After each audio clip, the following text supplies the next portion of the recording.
तो खबरों में आगे बढ़ते हुए बात करते हैं अब ताजनगरी आगरा की सिकंदरा ईश्वर नगर में बीती रात को बुलंदशहर की रहने वाली 25 साल की छात्रा ने फांसी लगाकर आत्महत्या कर ली।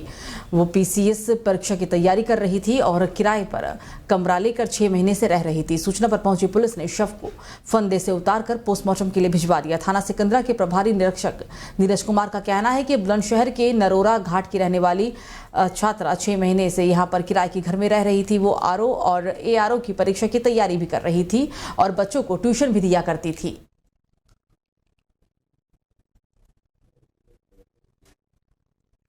तो वहीं नोएडा के महामाया फ्लाईओवर के पास तेज रफ्तार कार डिवाइडर से टकराकर बुरी तरह से क्षतिग्रस्त हो गई। डिवाइडर से टकराने के बाद सामने से आ रही साइकिल से कार की जोरदार टक्कर हो गई और साइकिल सवार युवक की दर्दनाक मौत हो गई। हालांकि कार में सवार 2 लोग सुरक्षित हैं। सूचना पर पहुंची पुलिस ने शव को कब्जे में लेकर पोस्टमार्टम के लिए भेज दिया और कार सवार 2 लोगों को हिरासत में ले लिया है।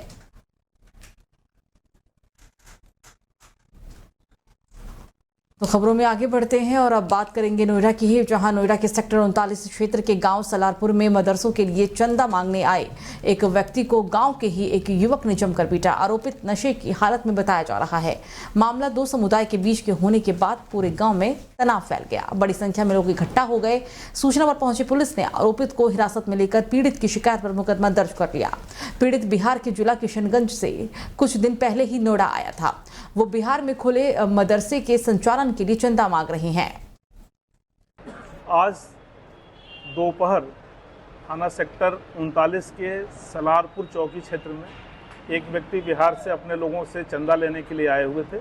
उनके साथ सलारपुर निवासी एक व्यक्ति के द्वारा मारपीट की गई एवं आपत्तिजनक टिप्पणी की गई। इस संबंध में आवेदक के द्वारा दिए गए तहरीर के आधार पर अभियोग पंजीकृत किया गया है।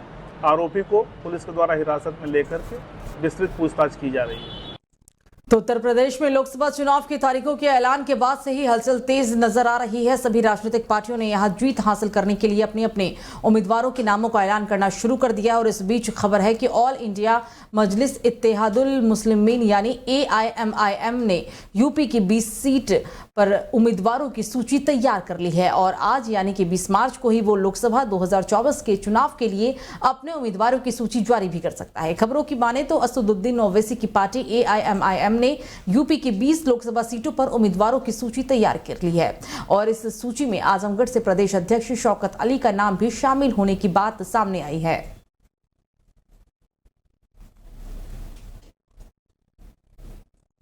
तो भगवान रामलला के प्राण प्रतिष्ठा के बाद आज रामनगरी अयोध्या के मंदिरों में रंगभरी एकादशी तिथि पर आज खेली गई और होली का अलग ही नजारा भी देखने को मिला, जिसमें 500 साल के संघर्ष के बाद विराजमान हुए राम मंदिर की खुशी समाहित दिख रही थी। और इसी के साथ ही अवधपुरी में होली का आगाज भी हो गया है। रामनगरी अयोध्या में 6000 से अधिक मंदिरों के गर्भगृह में विराजमान भगवान के विग्रह को ब्रह्म मुहूर्त में साज सज्जा के साथ आरती कर गुलाल लगाया गया। अवध में होली के आगाज पर मंदिरों में आने वाले भक्तों को भी प्रसाद के रूप में गुलाल लगाया गया।